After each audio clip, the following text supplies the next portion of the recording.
નમસ્કાર સાથીઓ, આપ સૌનું જય કરિયર ઓનલાઈન ના યુટ્યુબ ચેનલમાં હાર્દિક સ્વાગત છે. વિદ્યાર્થી મિત્રો, આપણે ભૂગોળ માટે ખૂબ જ મહત્વપૂર્ણ સિરીઝ છે આમને શરૂઆત કરી છે, જેમની અંદર આપણે પાછળના વર્ષોમાં પૂછાયેલા ભૂગોળના જે પ્રશ્નો છે આમની આપણે ચર્ચાઓ કરીએ છીએ. આ સિરીઝની આપણી ખાસિયત એ રહેવાની છે કે આ સિરીઝમાં જે પાછળના જે વર્ષોના પ્રશ્નો છે આમને ટોપિક વાઇઝ ભણવાના છે.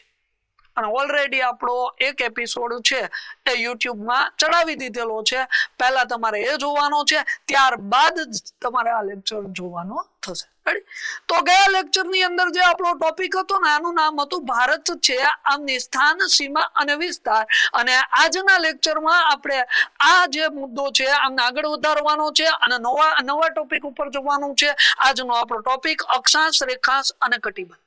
આવનારી જે પરીક્ષા છે ને, એ સીસી ની પરીક્ષા હોય, વનપાલ હોય, વનરક્ષક હોય કે પોલીસ કોન્સ્ટેબલ હોય, આના માટે ખૂબ જ મહત્વપૂર્ણ ટોપિક આપણે આમને કહી શકીએ. કારણ કે આ ટોપિકમાંથી વારંવાર પ્રશ્નો પૂછાતા હોય, તો ખૂબ જ મહત્વપૂર્ણ છે. આપણે આગળ વધીએ, પ્રશ્નોની શરૂઆત કરીએ. આપણો પહેલો જ પ્રશ્ન શું છે? જો પ્રશ્ન કઈ કેવો છે કે ભારતના મધ્ય ભાગમાંથી કયું રૂટ પસાર થાય? એકદમ સરળ પ્રશ્ન છે. શરૂઆતમાં થોડાક બેઝિક પ્રશ્નો આવશે, ત્યારબાદ આપણે લેવલ વધારતા જશું. એમાં બેઝિક પ્રશ્ન એવો છે કે ભારતના મધ્યમાંથી કયું રૂટ પસાર થાય? ઓપ્શન આપણી સમક્ષ છે કે મકર રૂટ પસાર થાય છે, ધ્રુવ રૂટ પસાર થાય, પૂર્વ રેખાંશ પસાર થાય કે કર્ક રૂટ પસાર થાય. આપણે બધાને ખબર હોવી જોઈએ કે ભારતની મધ્યમાંથી એક રૂટ, જો અહીંયા આપણું ભારત, એમની મધ્યમાંથી એક રૂટ, એટલે આ ભારતનો મધ્યનો ભાગ અને આ મધ્યના ભાગમાંથી શું થવાનું છે? એક રૂટ પસાર થવાનું છે. અહીંથી આવી રીતે એક રૂટ જઈજો. આ રૂટ એટલે કેટલા ડિગ્રી છે? તો કે રૂટ છે એ 23.5 ડિગ્રી ઉત્તર અક્ષાંશ છે. આ રૂટને આપણે નામ શું આપીએ છીએ? નામ આપશું કર્કવૃત. આને આપણે કર્કવૃત નામ આપીએ. કર્કવૃતના ભાઈ પરીક્ષામાં કેવા કેવા પ્રશ્નો પૂછાઈ શકે? જો કર્કવૃતના પ્રશ્નો કેવા પૂછાય જોઈ લી. પ્રશ્ન એવો પૂછાય, કર્કવૃત છે એ પૃથ્વી ઉપરના કેટલા ખંડમાંથી પસાર થાય?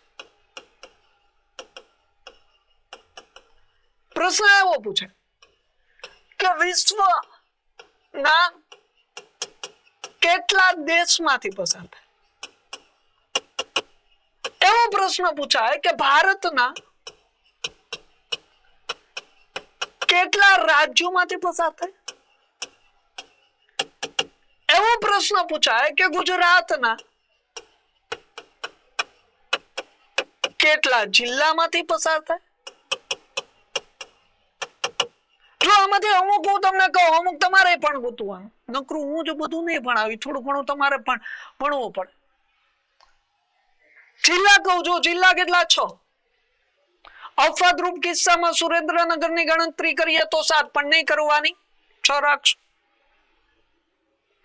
ભારતના કેટલા રાજ્યો? તો 8.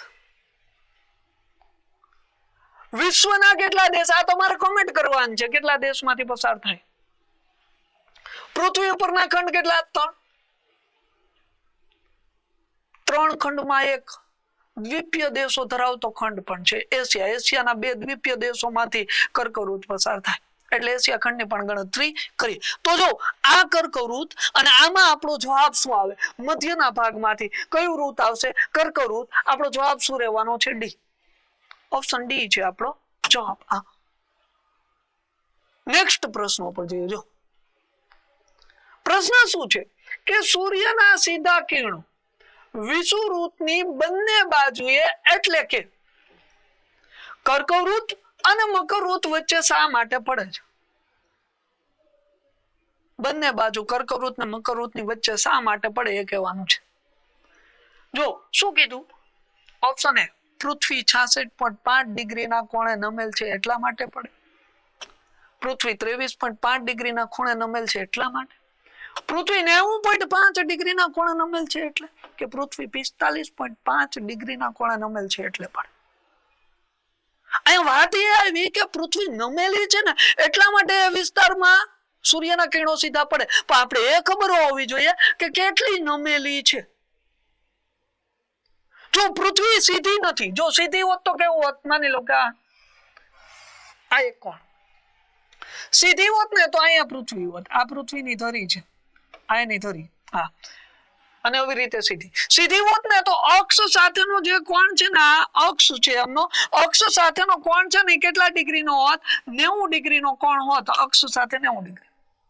પણ સીધી નથી, આવી રીતે નથી. પૃથ્વી ધરી ઉપર થોડીક આમ નમેલી છે. કેટલી નમેલી છે જો ભાઈ, આટલી. અહીંયા પૃથ્વી છે, અને આ કોણ કેટલા ડિગ્રી છે? 23.5. આ કોણ 23.5. એટલે પૃથ્વી ધરી ઉપર 23.5 ડિગ્રી નમેલી છે. આવો જ પ્રશ્ન નથી પૂછાતો. પ્રશ્ન બીજો એ પૂછાય, નમન કોણ તો પૂછાય, પણ એમની સાથે સાથે અક્ષ સાથેનો કોણ પૂછાય. તો અહીંયા અક્ષ છે, આ એમનો અક્ષ, અક્ષ સાથેનો કોણ કેટલો? તો જો સીધી હતી ત્યારે કેટલા ડિગ્રીનો કોણ હતો? 90. પણ સીધી નથી, નમેલી છે. કેટલી? 23.5. 90 માંથી 23.5 બાદ કરીએ એટલે શું જવાબ આવે? 66.5. તો પૃથ્વી છે અક્ષ સાથે કેટલા ડિગ્રીનો કોણ ધરાવે છે? 66.5. અને પૃથ્વી પોતાની ધરી ઉપર કેટલા ડિગ્રી નમેલી છે? 23.5. તો અહીંયા જવાબ આપણો શું આવવો જોઈએ? તો કે 23.5 ડિગ્રીના ખૂણે નમેલી છે, જેના પરિણામે કર્કવૃત અને મકરવૃતની વચ્ચે સૂર્યના કિરણો છે એ કેવા પડે છે? સીધા. આપણો બી જવાબ હોવો જોઈએ. રેડી? આ જવાબ બી. નેક્સ્ટ આવી જાઓ, આગળ જોઈએ. જો આગળ શું કીધું કે મકરવૃત છે ખાલી જગ્યા અક્ષાંશ પર આવેલું છે. મકરવૃત કેટલા ડિગ્રી અક્ષાંશ ઉપર છે? જો અલગ અલગ ઋત છે ભાઈ, આપણે એ પણ ખબર હોવી જોઈએ. અલગ અલગ ઋત, જો પેલા પૃથ્વી છે ને, પૃથ્વી એમની એક્ઝેક્ટ મધ્યમાં એક ઋત છે જેને આપણે 0 ડિગ્રી અક્ષાંશ કહીએ. આ 0 ડિગ્રી મધ્ય, આનું નામ વિષુવૃત. હવે ત્યાંથી ઉપર જાવ એટલે 23.5 આવે, એને આપણે ઉત્તર અક્ષાંશ કહેશું, નામ આપશું મકરવૃત. ત્યાંથી ઉપર જાવ 66.5 આવે, એને આપણે નામ આપશું આર્કેટિક ઋત. ત્યાંથી ઉપર જાવ 90 ડિગ્રી આવશે, એને આપણે નામ આપશું ઉત્તર ધ્રુવ. હવે 0 થી નીચે જઈએ, 0 થી નીચે 23.5 દક્ષિણ અક્ષાંશ, એને આપણે શું નામ આપવાના છે? મકરવૃત. અહીંયા મકરવૃત. સોરી, અહીંયા કર્કવૃત આવશે. શું આવશે? કર્કવૃત. અહીંથી નીચે જાઓ 66.5 દક્ષિણ, એને નામ આપશું એન્ટાર્કટિકા વૃત. અને ત્યાંથી નીચે 90 દક્ષિણ, એને આપણે દક્ષિણ ધ્રુવ. આને આપણે શું કહેશું? દક્ષિણ ધ્રુવ. અહીંયા દક્ષિણ ધ્રુવ આવશે એવી રીતે. તો આ અલગ અલગ ઋત થયા. એમાં પ્રશ્ન આપણો શું છે? જો કયો પ્રશ્ન પૂછો કે મકરવૃત. મકરવૃત છે, જો અહીંયા ક્યાં દેખાડ્યું આપણે? મકરવૃત છે દેખાડ્યું આપણે 23.5 દક્ષિણે. તો અહીંયા આપણો જવાબ છે એ શું આવવાનો છે? તો કે 23.5 દક્ષિણ. જો અહીંયા 66 છે, અહીંયા 23.5 દક્ષિણ છે, અહીંયા 90.5 ઉત્તર અને 23.5 ઉત્તર. તો આપણો જવાબ શું રહેશે? 23.5 દક્ષિણ. ક્લિયર? તો આ જવાબ આપણો બી. નેક્સ્ટ પ્રશ્ન કાંઈક એવો છે, કર્કવૃત ગુજરાતમાં કઈ જગ્યાએથી પસાર થાય? કર્કવૃત છે અહીં દર્શાવેલ 3 માંથી એક પણ જગ્યાએથી પસાર નથી થતું. કે ઉત્તર ગુજરાતમાંથી પસાર થાય, કે મધ્ય ગુજરાતમાંથી થાય, કે દક્ષિણ ગુજરાતમાંથી થાય. કર્કવૃત છે ને, જો અહીંયા કર્કવૃત છે એ ક્યાંથી પસાર થવાનું છે? ઉત્તર ગુજરાતનો જે વિસ્તાર છે ને એમાંથી પસાર થાય. આવી રીતે અહીંથી નીકળે. જો અને 6 જિલ્લામાંથી પસાર થાય. 6 જિલ્લાઓ, જો એક અહીંયા કચ્છ છે, અહીંયા બીજો મહેસાણા છે, કચ્છ મહેસાણા, પછી મહેસાણા પેલા અહીંયા પાટણ આવે છે, આમ પાટણ મહેસાણા, પછી ગાંધીનગર છે, પછી સાબરકાંઠા છે, અને પછી અહીંયા અરવલ્લી છે. આવા 6 જિલ્લા એમાંથી પસાર થાય. ઉત્તર ગુજરાતના જે જિલ્લાઓ છે એમાંથી. તો અહીંથી પસાર થવાનું છે. તો અહીંયા જવાબ શું આવવાનો છે? આપણે બી જે આપણે શું કહેવાના છે ઉત્તર ગુજરાત કહેશું, આમાં શું કહેશું ઉત્તર ગુજરાત. નેક્સ્ટ આગળ જઈએ, જો આગળનો પ્રશ્ન આવશે. આપણા દેશમાં પ્રમાણ સમય અલ્હાબાદ પાસેથી પસાર થતા કયા રેખાંશ પરથી નક્કી કરવામાં આવે છે? કયો રેખાંશ છે જેના આધારે આપણે શું કરશું તો કે પ્રમાણ સમય રેખા નક્કી કરશું? તો જો પેલા છે ને અક્ષાંશ. અક્ષાંશ એટલે પૃથ્વીની સપાટી ઉપર દોરવામાં આવેલી આડી રેખા. રેખાંશ રેખાંશ એટલે પૃથ્વીની સપાટી ઉપર દોરવામાં આવેલી ઊભી અર્ધચંદ્રાકાર કાલ્પનિક રેખા. એમાં પૃથ્વીના ગોળાની વાત કરીએ ને, આ પૃથ્વીનો ગોળો, એમાં આડી રેખાઓને આપણે અક્ષાંશ કહીએ. એમાં આડી રેખા આ અક્ષાંશ, એમાં 0 ડિગ્રી, આ 0 ડિગ્રીને આપણે શું નામ દઈએ? વિષુવવૃત્ત. વિષુવવૃત્તની ઉપર જે રેખાઓ છે એ બધી આડી રેખાઓને આપણે શું નામ આપશું? ઉત્તર અક્ષાંશ. આ બધા ઉત્તર અક્ષાંશ. અને વિષુવવૃત્તની નીચે જે અક્ષાંશો છે આ બધાને શું નામ આપશું? દક્ષિણ અક્ષાંશ. આ દક્ષિણ અક્ષાંશ. રેડી? હા, ઉપર ઉત્તર, નીચે દક્ષિણ. એ જ રીતે ઊભી અર્ધચંદ્રાકાર કાલ્પનિક રેખા 0, માની લો કે 0. 0 ની આ બાજુ જેટલા પણ રેખાંશ છે આ બધાને કેવા રેખાંશ કહેશું? પૂર્વ રેખાંશ. 0 ની આ બાજુ જેટલા રેખાંશ છે આ બધાને કેવા રેખાંશ કહેશું? પશ્ચિમ રેખાંશ. પૂર્વ રેખાંશ અને પશ્ચિમ રેખાંશ. એમાં ભારત ક્યાં છે ભાઈ? જો અહીંયા ભારત અહીંયા છે, આ ભારત.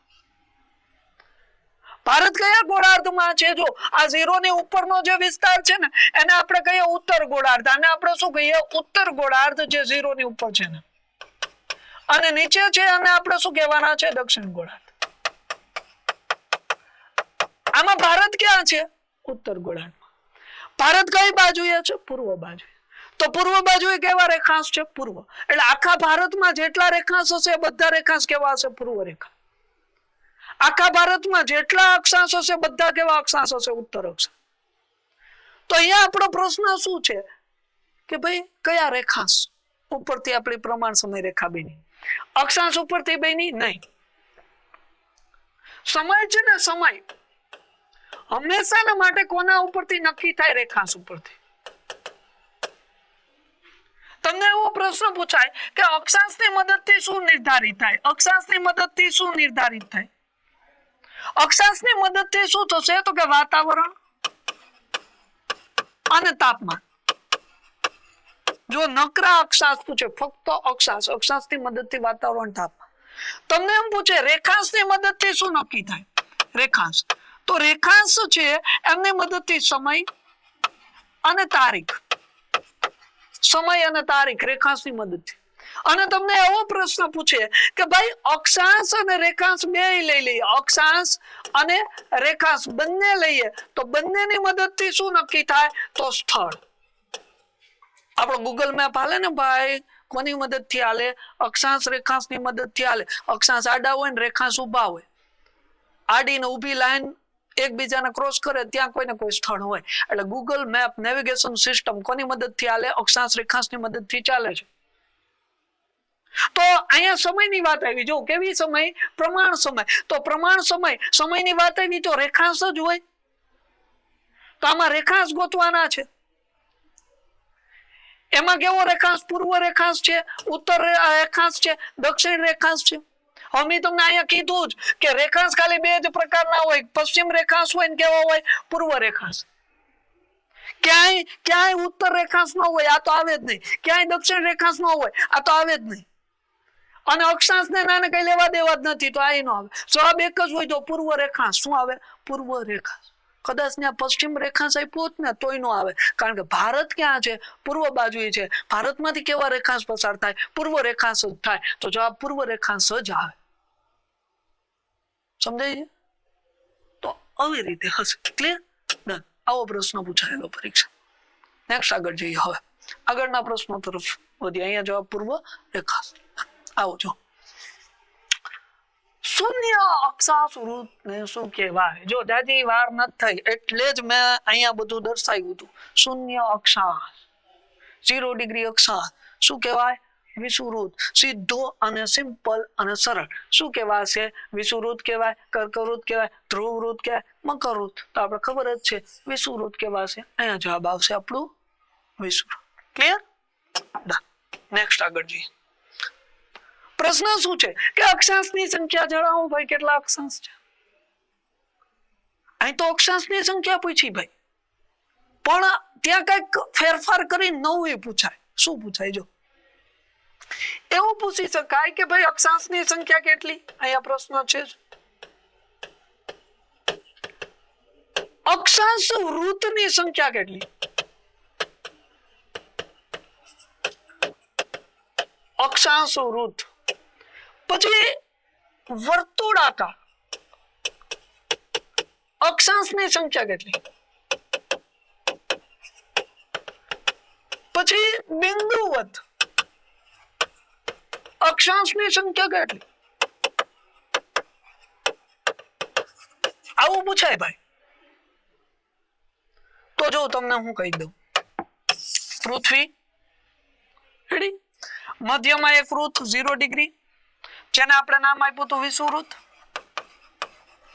ઉપર કયો ગોળાર્ધ છે? ઉત્તર. નીચે કયો ગોળાર્ધ છે? દક્ષિણ. ઉત્તર ગોળાર્ધમાં કેટલા અક્ષાંશ છે? અહીંયા કેટલા છે? આ ઉત્તર ગોળાર્ધમાં 90, દક્ષિણ ગોળાર્ધમાં કેટલા છે? અહીંયા 90. રેડી, બે બાજુ 90 ઉત્તર અને દક્ષિણ, અને વચ્ચે એક આ કેટલા થયા? 90 90 180 ને 181. ઓકે, અક્ષાંશની સંખ્યા 181. રેડી? હા, અક્ષાંશ વૃત્ત. આ બે વસ્તુ એક જ છે. અક્ષાંશ વૃત્ત કહું કે વર્તુળાકાર અક્ષાંશ? અક્ષાંશ છે ને એ પૃથ્વીની સપાટી ઉપર આવી રીતે વર્તુળાકારે ફેલાયેલું હોય. પૃથ્વી છે ને, પૃથ્વી છે, આ પૃથ્વી માની લો મારા હાથમાં છે ને અત્યારે આ રિમોટ નથી. શું છે? પૃથ્વી છે. આ પૃથ્વીનો ગોળો છે. એમાં અક્ષાંશ છે ને આવી રીતે આખું રાઉન્ડ મારશે પૃથ્વી આમ, એટલે એ વર્તુળ થયું. તો આ વર્તુળાકાર કહીએ અથવા અક્ષાંશ વૃત્ત કહીએ. વૃત્ત થયું આ વૃત્ત. રેડી? એ વર્તુળાકાર કેટલા અક્ષાંશ છે અને બિંદુવત કેટલા છે? બિંદુવત એટલે કે અહીંથી આમ ઉપર પસાર કરતા જાય ને તો પૃથ્વી છે એનો વિસ્તાર કેવો થતો જાય? સાંકડો. ને એક સમય એવો આવશે કે પૃથ્વી વિસ્તાર પૂરો, જ્યાં પૂરો થવા જાય ત્યાં એક બિંદુ બની જાય. શું બની જાય? બિંદુ. એક ઉપર બિંદુ છે, એક ક્યાં છે? નીચે. બે બાજુ એક એક બિંદુવત, એટલે બે કેટલા બિંદુવત થયા? 2. એક ઉપર ને એક નીચે. તો જો બિંદુવતની સંખ્યા કેટલી? 2. કુલ 181, એમાંથી બિંદુવત કેટલા? 2. બાકી બધા કેવા છે? વર્તુળાકાર. તો બાકી બધા કેવા છે? વર્તુળાકાર. 179 વર્તુળાકાર. આમાંથી કોઈ પણ પ્રશ્ન પૂછે આપણે આવડી જાય. અહીંયા જવાબ શું આવે? અહીંયા જવાબ આવશે 360, 361, 189 કે 181. શું જવાબ છે? 181. આપણે ખબર જ છે. અક્ષાંશ પૂછ્યું, અક્ષાંશ કેટલા છે? 181. વર્તુળાકાર પૂછ્યું તો 179 અને બિંદુવત પૂછ્યું તો 2. ડન. નેક્સ્ટ આવી જાવ આગળ. શું પ્રશ્ન છે? જો ભારત દેશમાં કર્કવૃત્ત ક્યાંથી પસાર થાય? ભારતમાં ક્યાંથી પસાર થાય? ઉત્તરમાંથી થાય, દક્ષિણમાંથી થાય કે મધ્યમાંથી થાય? હમણાં જ મેં તમને કીધું તું, જો જાજા દૂર ગયા જ નથી એટલે જ મેં અહીંયા બોર્ડમાં દોરીને રાખ્યું. જો ક્યાં છે? ભારતની મધ્યમ. જો આમ નથી પણ આપણો નકશો મેં ડ્રો કર્યો, હાથે ડ્રો કર્યો એટલે પ્રોપર એંગલ એમના ન હોય એટલે થોડુંક કર્કવૃત્ત આમ તમને ત્રાસું દેખાય, બાકી આમ સીધું છે. ભારતની મધ્યમાંથી જાય. ક્યાંથી જાય? ભારતની મધ્યમાંથી. તો અહીંયા જવાબ શું આવવો જોઈએ? જમણી બાજુથી જાય, ઉપરથી જાય, મધ્યમાંથી જાય, ડાબી બાજુથી જાય? મધ્યમાંથી. આપણે ખબર પડી જ જાય. એટલે જ કહું ભૂગોળ વિષય છે ને એને ભાઈ સરળતાથી સમજવો હોય તો એમને પ્રેક્ટિકલ બનાવવો પડે. આપણે બધી એમની શું કરવી પડે? કલ્પના કરવી પડે. જેટલું કાલ્પનિક રીતે ભૂગોળ ભણશો ને એટલું સરળ લાગશે. જો તમે એને ચોપડીમાં ગોખવાનો પ્રયત્ન કરશો, વાંચા કરશો, 5 વાર વાંચશો, 10 વાર વાંચશો તો એ ભૂલાશે. પણ એક વખત એને ચિત્રાત્મક રીતે સમજી લેશો ને તો ક્યારેય નહીં ભૂલાય, મગજમાં છપાઈ જશે. એટલે હું એવું કહું તમને કે એક દિવસમાં ભૂગોળના 10 15 20 ટોપિક કરી નાખવાની જરૂરિયાત નથી. એક દિવસમાં તમે એક જ ટોપિક કરો પણ સારી રીતે તૈયાર કરો. પાછળથી આમાં કઈ જોવું પડવું જોઈએ નહીં. આ મધ્યમાં. ક્લિયર? જવાબ આવશે છે. આગળ જઈએ. ક્યારે સૂર્યના કિરણો મકર ઋતુ પર સીધા પડે છે? મકર ઋતુ પર સીધા. જો ભાઈ અહીંયા છે ને હું બધા ફેક્ટ ક્લિયર કરી નાખું. આગળ આવી જાવ. જો સૂર્યના કિરણો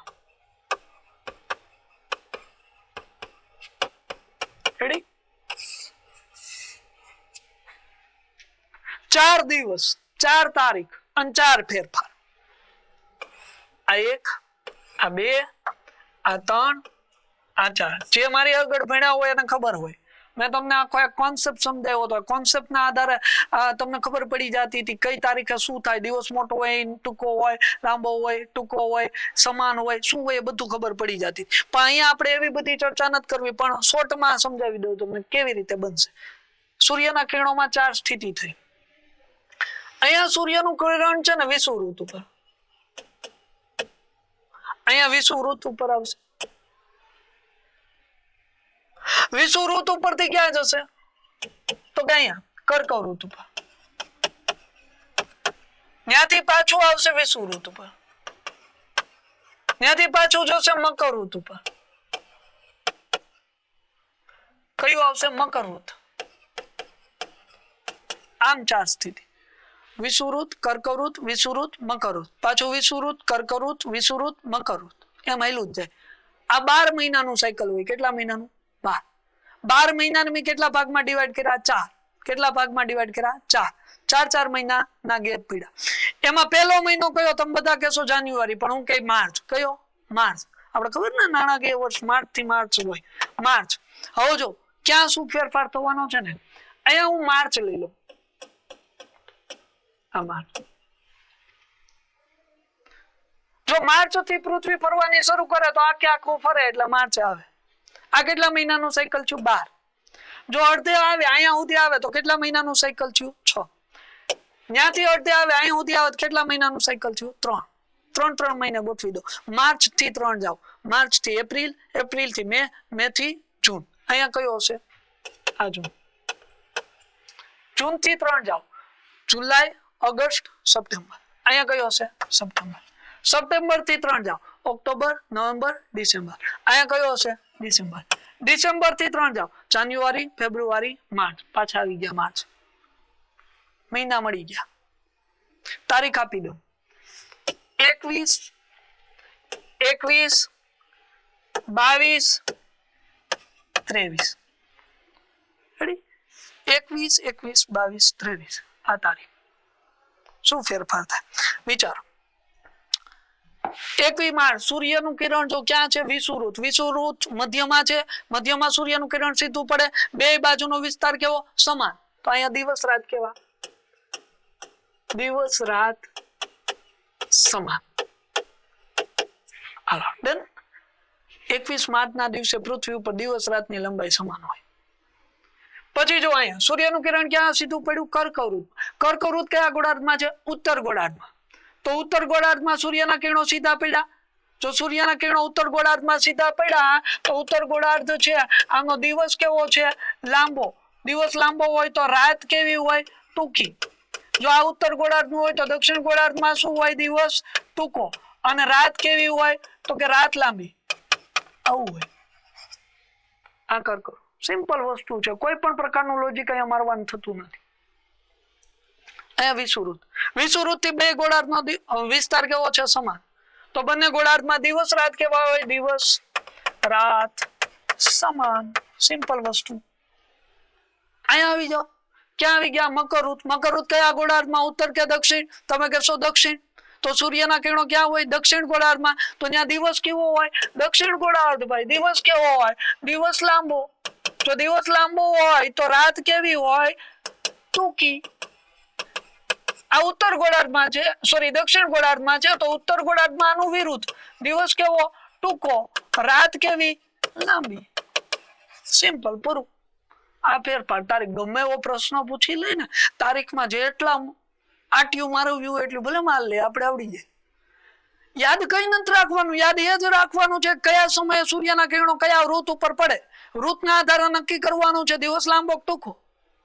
હવે આમાં ભારતમાં પૂછે તો ભારતમાં સૌથી લાંબો દિવસ, ભારત કયા ગોળાર્ધમાં છે? ઉત્તર ગોળાર્ધમાં. ઉત્તર ગોળાર્ધમાં લાંબો 21 જૂન. ભારતમાં સૌથી ટૂંકી નાઈટ તો કે ટૂંકી નાઈટ છે 21 જૂન. ભારતમાં સૌથી લાંબી રાત તો કે 22 ડિસેમ્બર. ભારતમાં સૌથી ટૂંકો દિવસ તો કે 22 ડિસેમ્બર. આવું સિમ્પલ વસ્તુ છે. જો આવી જાવ અહીંયા હું કીધું સૂર્યના કિરણો મકર ઋતુ પર લંબ પડે કેટલી તારીખે? મકર ઋત કીધું. મકર ઋત એટલે કેટલી તારીખ આવવી જોઈએ?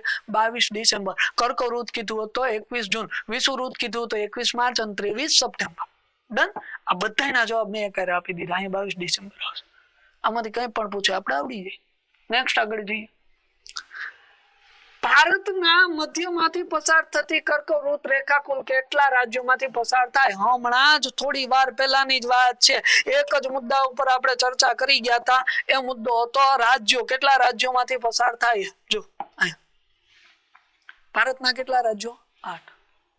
શોર્ટકટ આપી દો હાલો તમને. મમ્મી પણ ગુજરાતી છે. મમ્મી પણ ગુજરાતી છે. 8 રાજ્યો પૂરા. મ એટલે મધ્યપ્રદેશ, મી એટલે મિઝોરમ, પ એટલે પશ્ચિમ બંગાળ, ગુ એટલે ગુજરાત, જ એટલે ઝારખંડ, રા એટલે રાજસ્થાન, ને તી એટલે ત્રિપુરા, અને છ એટલે છત્તીસગઢ. 8 રાજ્યોમાંથી પસાર થાય. પણ આમાં ક્રમ ન જોડવાય ભાઈ. ક્રમ જોડવાશે નહીં. અહીંયા જવાબ શું આવશે? 8. ક્લિયર? જો અહીંથી હવે આગળ નેક્સ્ટ.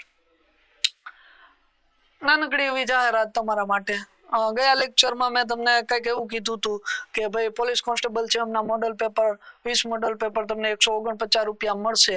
પણ એની જગ્યાએ હજુ પણ લાભ આપવાનો છે તમને. લાભ શું છે કે 20 મોડલ પેપર છે તમને ફક્ત હવે કેટલા રૂપિયા મળશે? 49 રૂપિયા. ગયા વખતે મેં એવું કીધું હતું કે એક ટાઈમ જમવાનો ખર્ચો. આ વખતે હું તમને એમ કહું છું એક ટાઈમ તમારા મિત્ર સાથે ચાનો ખર્ચો. એમાં જો ટી પોસ્ટમાં વયા ગયા હોય ક્યારેક ભૂલથી, સારી ટી પોસ્ટ હોય એમાં તમે વયા ગયા તો તમારે એકલાનો ચાનો ખર્ચો છે. એમાં તમને 20 મોડલ પેપર મળવાના છે. એના માટે તમારે જય કરિયર ઓનલાઈનની એપ્લિકેશન ડાઉનલોડ કરવાની છે. ત્યાંથી તમે આ મોડલ પેપર છે પરચેસ કરી શકો છો. નેક્સ્ટ આગળ જોઈએ. આગળ પ્રશ્ન એવો છે આંતરરાષ્ટ્રીય દિનાંતર રેખા કયા મહાસાગરમાંથી પસાર થાય? રેખાંશ છે ને, રેખાંશ ભાઈ. રેખાંશમાં ખૂબ જ મહત્વપૂર્ણ 2 રેખાંશ છે. એક 0 ડિગ્રી રેખાંશ ખૂબ જ મહત્વપૂર્ણ છે. એક 180 ડિગ્રી રેખાંશ ખૂબ જ મહત્વપૂર્ણ છે. અને ભારત માટે છે ને 82.5 ડિગ્રી પૂર્વ રેખાંશ છે ને એ ખૂબ જ મહત્વપૂર્ણ છે. આપણા માટે મહત્વપૂર્ણ. આ 0 ડિગ્રી રેખાંશ છે એ શું છે ભાઈ? આ વિશ્વની પ્રમાણ સમય રેખા છે. આ ક્યાંથી પસાર થાય છે? યુરોપ ખંડ, લંડન શહેર અને ગ્રીનિચ નામનું સ્થળ ત્યાંથી પસાર થાય. યુરોપ ખંડ, લંડન શહેર, ગ્રીનિચ સ્થળ ત્યાંથી. મહાસાગર કયો આવે? એટલાન્ટિક મહાસાગર. કયો? એટલાન્ટિક મહાસાગર માંથી પસાર થાય, મિડલ માંથી. યુરોપ ખંડ છે એટલે એટલાન્ટિક, ત્યાંથી. આની મદદથી શું નક્કી થાય? વિશ્વનો સમય. આના નામે બીજા છે. આને કહેવાય GML, આને કહેવાય GMT.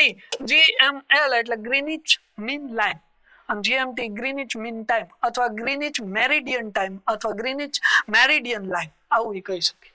જે કેવું હોય કહેવાય. સમજાય? આપણા માટે મહત્વપૂર્ણ. 180 ડિગ્રી રેખા. આને કહેવાય આંતરરાષ્ટ્રીય દિનાંક રેખા.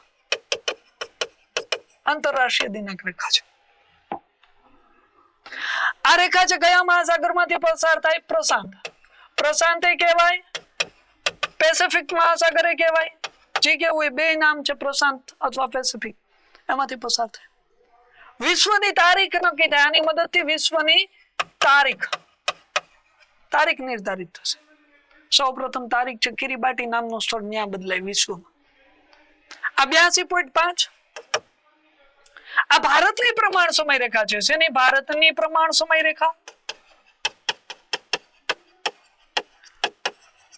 ક્યાંથી પસાર થયા? તો કે આ યુપી માંથી પસાર થાય. ઉત્તર પ્રદેશ રાજ્ય, પ્રયાગરાજ. એમાં પ્રયાગરાજમાં મિર્ઝાપુરની અંદર એક ગામ છે ખરવાડા. કયું ગામ છે? ખરવાડા. ટેક્સ્ટ બુક ની અંદર ખરવાડાનું નામ આપ્યું એટલે હું અહીંયા લખું છું. ત્યાંથી પસાર થાય. ઊભી છે, ઊભી એટલે ઊભા 5 રાજ્ય લઈ 5 રાજ્યમાંથી પસાર થાય. 5 રાજ્ય કયું છે? તો કે પહેલું ઉત્તર પ્રદેશ, બીજું મધ્યપ્રદેશ, ત્રીજું છત્તીસગઢ,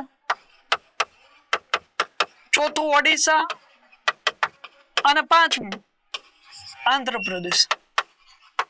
આ 5 રાજ્યો છે, એમાંથી પસાર થાય. આમાંથી પ્રશ્નો વારંવાર પરીક્ષામાં પૂછાય ભાઈ. કદાચ હું તો તમને એમ કહું કે આમાં જ હું આગળ વધી એટલે આવા ક્યાંક ને ક્યાંક આવશે. યાદ રાખી લેવાનું, આ બધું પરીક્ષા લક્ષી છે, મહત્વપૂર્ણ છે. આમાં શું જવાબ આવે?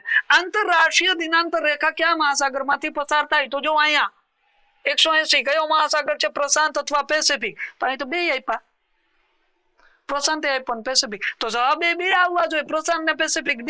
કયો જવાબ આવશે? બી અને ડી બંને આવશે. અને આ ગ્રેસિંગ મળેલું છે. આ શું મળ્યું? ગ્રેસિંગ. પણ અહીંયા પ્રશાંત આવે ને પેસિફિક આવે, જે લેવું હોય. ડન. તો આપણો જવાબ આવશે બી અને ડી બંને. રેડી? ચાલો નેક્સ્ટ આગળ જઈએ. ચોડકા આવ્યા. શું છે? વિધાનવાચક. નીચેના વાક્યોની સચ્ચાઈ તપાસો. કેટલી સચ્ચાઈ છે એમાં તપાસવાની છે. 31મી જૂનના દિવસે કર્કવૃત, 22 ડિસેમ્બરના રોજ મકર ઋતુ ઉપર સૂર્યના કિરણો બરાબર કેવા પડે છે? સીધા. 31 જૂને કર્કવૃત અને 22 ડિસેમ્બરે મકરવૃત. રેડી? 23.5 ડિગ્રી ઉત્તર ને કર્કવૃત, 0 ડિગ્રી ને વિષુવવૃત, 23.5 ડિગ્રી ને મકરવૃત કહેવાય. આમાંથી કયું સાચું છે? હવે છે ને ધડાધડ છે ને, પેલા તો તમે કોમેન્ટ કરી દો કે આમાંથી સાચું કયું છે. અને એમ ન કહેતા કે સાહેબ ખબર નથી. તમે વાંચ્યું હોય કે ન વાંચ્યું હોય, મેં તમને હમણાં જ ભણાવ્યું, 2 મિનિટ પહેલાની વાત છે. આ રામાયણ આપણે ઓલરેડી અહીંયા વાંચી હતી. જોવા દેખાય? 21 માર્ચ, 21 જૂન, 22 ડિસેમ્બર, 23 સપ્ટેમ્બર. પછી અહીંયા જો આ જો 0 એટલે વિષુવવૃત, 23.5 ઉત્તર એટલે કર્કવૃત, 23.5 દક્ષિણ એટલે મકરવૃત. થોડી પહેલાની જ વાત છે. અહીંયા જવાબ શું આવે? જો અહીંયા જવાબ શું આવશે? માત્ર 2. બીજું એક જ સાચું છે. અહીંયા શું આવે? 31મી જૂન નો આવે, 21મી જૂન આવે. શું આવે? 21મી જૂન. 21 જૂન હોત તો એ વિધાન સાચું હતું, બાકી છે નહીં. એટલે અહીંયા જવાબ આપણો શું રહેવો જોઈએ? માત્ર 2. સિમ્પલ. આ પ્રશ્ન પૂછાય. નેક્સ્ટ આગળ જઈએ. પૃથ્વીના જે ભાગમાં સૂર્યના સીધા કિરણો પડે તે ભાગને શું કહેવામાં આવે? સીધા પડે એ ભાગને મહાદ્વીપ કહેવાય, ઉષ્ણકટિબંધ, શીતકટિબંધ કે રણપ્રદેશ. અહીંથી કટિબંધ શરૂ થતા હોય ને એવું લાગે એટલે હું તમને અહીં કટિબંધ દેખાડી દઉં કે આપણી પૃથ્વી, પૃથ્વીની વચ્ચે એક ઋત 0 ડિગ્રી, આને કહીએ વિષુવવૃત. ઉપર જાવ એટલે કયું આવશે? 23.5. અહીંયા 23.5 ઉત્તર, જેને આપણે કર્કવૃત કહીએ. અહીંયા ઉપર જાવ એટલે 66.5, એને આપણે મકરવૃત કહીએ. સોરી, આને આપણે કહીએ આર્કેટિક વૃત. ત્યાંથી ઉપર જાવ એટલે અહીંયા 90 ને આપણે શું કહેશું? 90 ને આપણે શું કહેશું?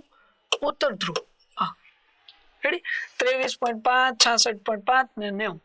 એવી રીતે અહીંયા 23.5 દક્ષિણ, આને આપણે મકરવૃત કહેશું. અહીંયા 66.5 દક્ષિણ, એને આપણે શું કહેશું? એન્ટાર્કટિકા વૃત. એન્ટાર્કટિકા વૃત. અહીંયા 90 ને આપણે શું કહેશું? દક્ષિણ ધ્રુવ. એમાં જે વિસ્તારમાં સૂર્યના કિરણો સીધા પડ્યા, જો અહીંયા કેવા પડે? સીધા. રેડી? આ વિસ્તારને આપણે કયા કટિબંધનો વિસ્તાર કહેશું? આ ઉષ્ણ કટિબંધ. સીધા પડ્યા એટલે ઉષ્ણ.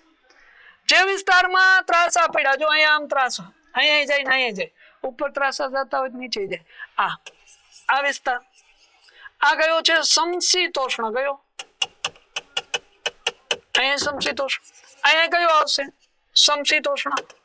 આ સમશીતોષ્ણ, બે બાજુ સમશીતોષ્ણ. જ્યાં સૂર્યના કિરણો કેવા પડે? નહીવત. આ નહીવત પડે અહીંયા. તો આ શીત. કયો? શીત. અહીંયા કયો? શીત. ન્યાય નહીવત પડે. તો પૃથ્વી ઉપર 3 કટિબંધ છે: ઉષ્ણ, સમશીતોષ્ણ અને શીત. વચ્ચે ઉષ્ણ, બે બાજુ સમશીતોષ્ણ, એની બે બાજુ શીત. રેડી? એમાં જો આ કર્કવૃત થી મકરવૃત ઉષ્ણ, પછી કર્કવૃત થી આર્કેટિક વૃત અને મકરવૃત થી એન્ટાર્કટિકા વૃત, એ કયો? સમશીતોષ્ણ. પછી આર્કેટિક થી 90 અને એન્ટાર્કટિકા થી 90, એ કયો? શીત. ડન? ચાલો આવી જાઓ. અહીંયા આપણો શું જવાબ આવશે? ઉષ્ણકટિબંધ. જવાબ શું આવશે? ઉષ્ણકટિબંધ, જ્યાં સૂર્યના કિરણો કેવા પડે છે ભાઈ? એકદમ સીધા પડે છે. અહીંયા આપણો જવાબ બી. નેક્સ્ટ આવી જાઓ. કયા દિવસે કર્કવૃત ઉપર સૂર્યના કિરણો સીધા પડે? તમને ખબર જ છે, 21 માર્ચ, 21 જૂન, 23 સપ્ટેમ્બર, 22 ડિસેમ્બર. એમાં ક્યારે પડે? તો કે 21 જૂન. અહીંયા જવાબ શું આવવાનો છે આપણો? 21 જૂન આવશે. ક્લિયર? અહીંયા 21 જૂન. નેક્સ્ટ વિધાન આપ્યા, જો નીચે આપેલા વાક્યો ચકાસો. ભારત ઉત્તર ગોળાર્ધમાં આવેલ છે અને એશિયા ખંડમાં છે.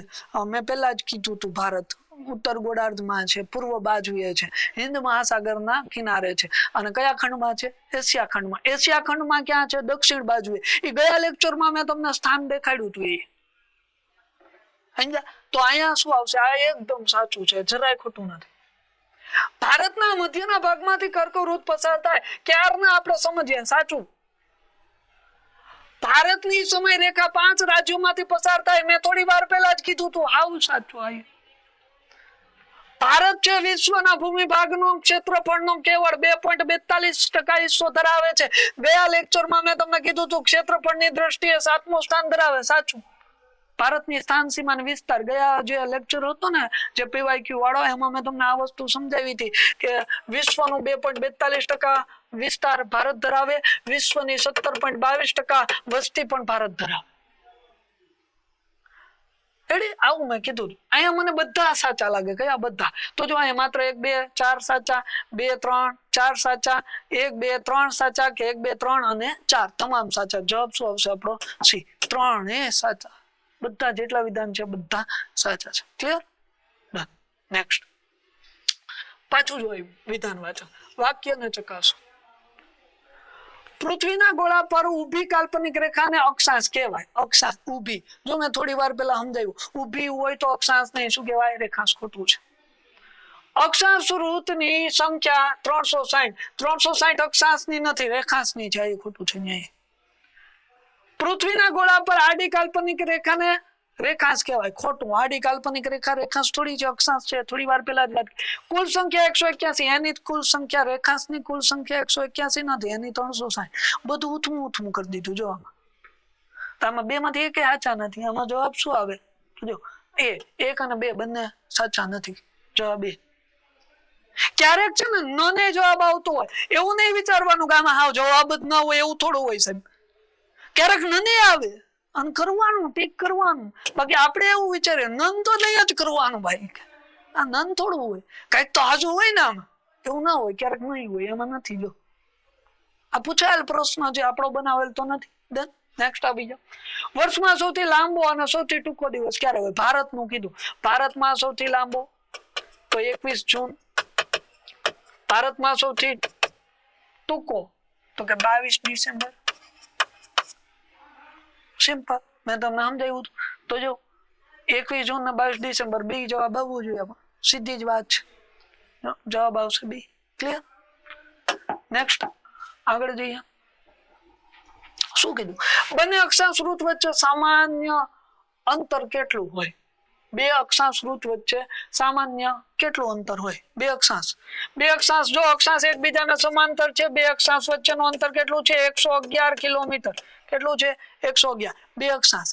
2 રેખાંશ વચ્ચેનું અંતર પૂછે ને, રેખાંશ વચ્ચેનું અંતર વિષુવવૃત્ત છે ને, વિષુવવૃત્ત, એના ઉપર આપણે લેશું 111.32 કિલોમીટર. વિષુવવૃત્ત ઉપર કેટલું? 111.32. બાકી છે ને 2 રેખાંશ છે ને, રેખાંશ એવું છે, ઉત્તર ગોળાર્ધમાંથી નીકળે એટલે ઉત્તર ગોળાર્ધમાં જે ઉત્તર ધ્રુવ છે ત્યાંથી નીકળે, દક્ષિણ ગોળાર્ધમાં દક્ષિણ ધ્રુવમાં સમાય જાય. એટલે અહીંયા છે ને જ્યારે નીકળે ને ત્યારે 2 વચ્ચેનું અંતર 0 હોય, પછી વધતું જાય. વિષુવવૃત્તમાં મેક્સિમમ, પછી પાછું ઘટતું જાય. દક્ષિણ ધ્રુવે પહોંચે એટલે 0. સમજાય? સૌથી વધુ અંતર વિષુવવૃત્ત ઉપર છે ને 111.32 કિમી છે. બે રેખાંશ વચ્ચે. બાકી રેખાંશ વચ્ચેનું અંતર માપવાનું હોય સમયમાં. શેમાં? સમયમાં. અને એ અંતર કેટલું છે? 4 મિનિટ છે. કેટલું? 4 મિનિટ. ક્યાંક ને ક્યાંક આ પ્રશ્ન પણ પૂછાય અને આ તો આપણા માટે બ્રહ્માસ્ત્ર છે, કારણ કે પરીક્ષામાં સમય નામનો મુદ્દો આવે ને સમય માટે આ 4 મિનિટ બહુ જરૂરી છે. ખબર ને, કોન્સ્ટેબલના સિલેબસમાં સમય અને ઋતુની વિભાવના એમાં આ પ્રશ્ન પૂછાય.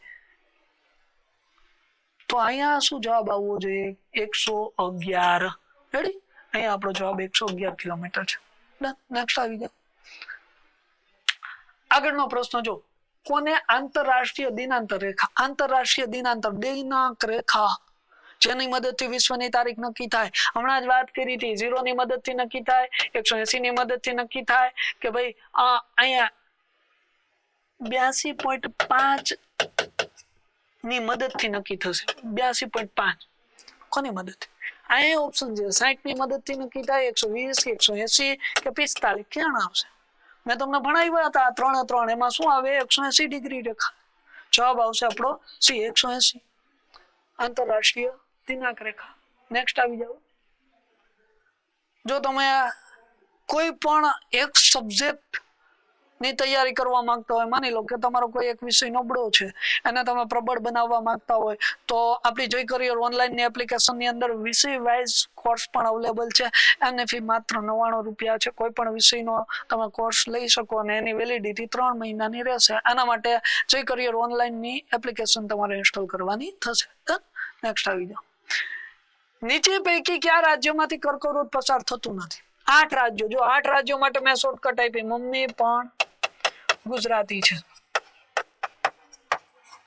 એમાં મ એટલે મધ્યપ્રદેશ, મી એટલે મિઝોરમ, પ એટલે પશ્ચિમ બંગાળ, વેસ્ટ બેંગોલ લખ નાખો, ગુ એટલે ગુજરાત, જ એટલે ઝારખંડ, રા એટલે રાજસ્થાન, તી એટલે ત્રિપુરા અને છ એટલે છત્તીસગઢ. પ્રશ્ન એવો છે કેમાંથી નથી પસાર થતો? મિઝોરમ માંથી થાય તો કે યસ, મણિપુર માંથી થાય નો થાય, ઝારખંડ માં થાય તો કે યસ, છત્તીસગઢ માં થાય તો કે યસ. જવાબ શું આવે? મણિપુર. મણિપુર માંથી થતી નથી. નેક્સ્ટ. કયા શહેર પાસે ભારતનો પ્રમાણ સમય નક્કી થાય? કયું શહેર છે એના ઉપરથી પસાર થતો રેખાંશ જેની મદદથી ભારતનો પ્રમાણ સમય છે નક્કી થાય? વારાણસી માંથી થાય, અલ્હાબાદ માં, કલકત્તા કે પટણા? તમને ખબર છે મેં કીધું હતું 82.5 પૂર્વ રેખા, ભારતની પ્રમાણ સમય રેખા. ઉત્તર પ્રદેશ રાજ્ય પ્રયાગરાજ, એનું જૂનું નામ અલ્હાબાદ છે પ્રયાગરાજ નું. તો અહીંયા જવાબ શું આવે? અલ્હાબાદ. રેડી? તો અહીંયા અલ્હાબાદ થશે. બી જવાબ આપણો રહેવાનો છે. નેક્સ્ટ આવી જાઓ. ગ્રીનવિચ સમય રેખા, 0 ડિગ્રી રેખાંશ ને યાદ કરો. એમાં મેં એવું કીધું હતું ગ્રીનવિચ સ્થળ, અને GML, GMT આવું પણ કહેવાય. ક્યાંથી પસાર થાય? એવું કીધું તું યુરોપ ખંડ, એમાં લંડન શહેર, એમાં કયું? ગ્રીનિચ નામનું સ્થળ. ટેક્સ્ટ બુક વાંચતા હોય તો રોયલ લેબોરેટરી પણ લખવું હોય. અહીંયા શું આવે? લંડન. સિમ્પલ પ્રશ્ન છે. નેક્સ્ટ. પૃથ્વીના એક રેખાંશને સૂર્યની સામે પસાર થતા કેટલો સમય લાગે? રેખાંશની વાત થઈ. રેખાંશ, બે રેખાંશ વચ્ચેનું અંતર વિષુવવૃત્ત ઉપર 111.32 કિમી જોયું હતું, પણ સમયમાં માંગ્યું હોય તો કેટલું હતું? 4 મિનિટ. મેં તમને કીધું હતું ને 4 મિનિટ. તો અહીંયા જવાબ 10 મિનિટ, 8 મિનિટ, 12 મિનિટ કે 4 મિનિટ શું આવે? 4 મિનિટ. રેડી? નેક્સ્ટ. અહીંયા 4 મિનિટ. આગળ. કન્યાકુમારી ત્યાંથી વિષુવવૃત્ત આશરે કેટલા કિમીના અંતર હશે? આ તો ગતું કઈક નવીન જ આવ્યું. આવું પૂછ્યું તો કેમ કરું? તમને એમ પૂછી લે કન્યાકુમારી થી ગુજરાત કેટલું, કન્યાકુમારી થી જમ્મુ કાશ્મીર કેટલું, આવું પૂછે તો આ કઈ યાદ નથી રાખવાનું. તમે યાદ રાખો બે અક્ષાંશ વચ્ચેનું અંતર કેટલું છે એ તમને ખબર છે. અહીંયા લોજિક વાળો પ્રશ્ન. 111 કિમી બે અક્ષાંશ વચ્ચેનું અંતર છે. લોજિક વાળો પ્રશ્ન. તો તમને ખબર હોવી જોઈએ કે કન્યાકુમારી કેટલા અક્ષાંશે છે અને વિષુવવૃત્ત કેટલા અક્ષાંશ. વિષુવવૃત્ત એટલે 0, કન્યાકુમારી એટલે કન્યાકુમારી થી ભારત શરૂ થાય એટલે 8.1 છે. અમુક જગ્યાએ 8.4 લખ્યું હોય, પણ 8.1 છે. તો આ 0 થી 8.1 સુધીના અક્ષાંશો એમાં આવશે એટલે 8 અક્ષાંશ આવ્યા આપણે 8 ગુણ્યા 111 કરીએ 8 ગુણ્યા 111 પોઈન્ટ ને સાઈડમાં મૂક દો એટલે એની આજુબાજુ જવાબ આવી જાય આપણે એટલે અહીંયા જવાબ છે ને 811 જેવું આવે અને માથેના 4 ગણીએ અથવા તો 1 ગણીએ તો એ પાછો વધી જાય એટલે એવું સમજો કન્યાકુમારી થી વિષુવવૃત્ત 900 આડેગાડે થઈ ગયું તો જો અહીંયા 460 છે 400 છે 900 છે ને 800 અહીંયા જવાબ આપણો શું આવે 900 ખાલી અહીંયા તમને ખબર શું હોવી જોઈએ કે બે સ્થળ વચ્ચેના અક્ષાંશ કેટલા છે એનો ગુણ્યા 111 એવું પાછું રેખાંશમાં સમયમાં પૂછાય આવો પ્રશ્ન પૂછાય તો એવી રીતે ગણવાનો છે નેક્સ્ટ આવી જાઓ પૃથ્વીના કુલ કેટલા કટિબંધોમાં વહેંચવામાં આવ્યું અહીંયા જોઈ લો કેટલા છે વચ્ચે ઉષ્ણ ઉપર સમશીતોષ્ણ એની ઉપર શીત સિમ્પલ વસ્તુ અહીંયા શું આવશે 3 આવે 4 આવે 5 આવે 6 આવે શું આવે 3 ઉષ્ણ સમશીતોષ્ણ અને શીત આવા 3 કટિબંધમાં વહેંચવામાં આવ્યું છે જવાબ આવશે નેક્સ્ટ જો તમે પંચાયત વિભાગો છે એમની તૈયારી કરતા હોય તો એના માટે પંચાયત એક્સપ્રેસ આપણો કોર્સ જે કોર્સ છે એ તમને 6 મહિના માટે 499 માં મળશે 3 મહિના માટે ફક્ત 299 ની અંદર મળશે અને આ બધા વિષયો એમાં છે જનરલ અવેરનેસ છે જનરલ નોલેજ છે ગુજરાતી વ્યાકરણ છે અંગ્રેજી વ્યાકરણ છે ગણિત રીઝનિંગ આવું બધું આમાં તમને મળશે રેડી પંચાયત એક્સપ્રેસ તમે પંચાયત વિભાગની તૈયારી કરતા હોય તો આ કોર્સ લઈ શકો છો નેક્સ્ટ સૌથી મોટું અક્ષાંશવૃત્ત જો આ પૃથ્વી એના ઉપર અક્ષાંશો આડા તો પૃથ્વીમાં સૌથી મોટો વિસ્તાર ક્યાં હોય વચ્ચે તો વચ્ચે કયું છે 0 ડિગ્રી 0 ડિગ્રી ને આપણે શું કહીએ છીએ વિષુવવૃત્ત શું કહીએ વિષુવવૃત્ત તો જવાબ આમાં આવવો જોઈએ વિષુવવૃત્ત આ વિષુવવૃત્ત સૌથી મોટું ધ્રુવવૃત્ત છે એ સૌથી નાનું કહેવાય ધ્રુવમાં અહીંયા સૌથી નાનું આ સૌથી મોટું નેક્સ્ટ આગળ જઈએ ભારત ખાલી જગ્યાની વચ્ચે આવેલ છે મેં પહેલા જ કીધું 8.1 થી 37.6 પણ અમુક જગ્યાએ 8.4 અહીંયા લખ્યું જ છે જો અહીંયા જ લખ્યું 8.4 પરીક્ષામાં પૂછાયેલ પ્રશ્ન 8.4 થી 37.6 વચ્ચે ભારત છે એમાં જો આંદમાન નિકોબાર ગણીએ ને કોણ આંદમાન નિકોબાર એ ભારત થી નીચે છે ભારતનો જે કન્યાકુમારી વાળો વિસ્તાર છે ત્યાંથી આંદમાન નિકોબાર નો પ્રદેશ થોડોક નીચે છે આંદમાન નિકોબાર સહિત ભારત ગણીએ તો 6.45 ઉત્તર થી શરૂ થાય તો 6.45 ડિગ્રી આંદમાન નિકોબાર ને અલગ પાડતી ચેનલ અક્ષાંશ કયો છે તો કે 10 ડિગ્રી અક્ષાંશ છે ને આંદમાન નિકોબાર ને અલગ પાડે આ પ્રશ્ન તો બહુ પૂછાતો પેલા આંદમાન નિકોબાર ને અલગ પાડતો અક્ષાંશ કયો તો કે 10 ડિગ્રી રેડી નેક્સ્ટ અહીંયા આપણો જવાબ એ છે ખાલી જગ્યામાંથી કર્કવૃત્ત પસાર નથી થતું મેં તમને કીધું છે મમ્મી પણ ગુજરાતી એમાં ઓડિશા આવતું નથી રાજસ્થાન આવે છે છત્તીસગઢ આવે છે ત્રિપુરા આવે છે આ જવાબ આપણો શું રહેશે બી નેક્સ્ટ કોઈ બે જગ્યા વચ્ચેના સમયનો તફાવત નીચેના કારણો હોય છે બે જગ્યા વચ્ચેનો સમયનો તફાવત નીચેના કારણે હોય છે અક્ષાંશના કારણે હોય રેખાંશના કારણે હોય ઊંચાઈના કારણે હોય વિષુવવૃત્તથી તેનું અંતરના કારણે હોય તો સમય માટે તમને ખબર હોવી જોઈએ સમયની વાત આવે ને સમય કે તારીખની વાત આવે ને તો કોણ હોય તો કે રેખાંશ હોય અહીંયા જવાબ શું આવવો જોઈએ રેખાંશ તો જો 1 અને 3 નો આવે 1 3 4 નો આવે માત્ર 3 3 અને 4 શું આવશે માત્ર 3 માં શું છે રેખાંશ બેન અહીંયા રેખાંશ નેક્સ્ટ આ જવાબ સી પૂરું આ શેની વાત થઈ અક્ષાંશ રેખાંશ ને લગતા જે કઈ પણ અક્ષાંશ રેખાંશ અને કટિબંધ ને લગતા જે કઈ પણ પ્રશ્નો છે તો આવી રીતે આપણે આ સિરીઝને આગળ વધારવાની છે મુદ્દા વાઇઝ આપણે પ્રશ્નો છે એમનું સોલ્યુશન કરવાનું છે અહીંયા આપણે એક પણ પ્રશ્ન આપણે ખુદે બનાવેલો નથી જે અગાઉની પરીક્ષામાં પૂછાયેલા હોય એવા પ્રશ્નો છે તો આવા જ પ્રશ્નો સાથે ફરી મળીશું ત્યાં સુધી સૌને જય હિન્દ જય ભારત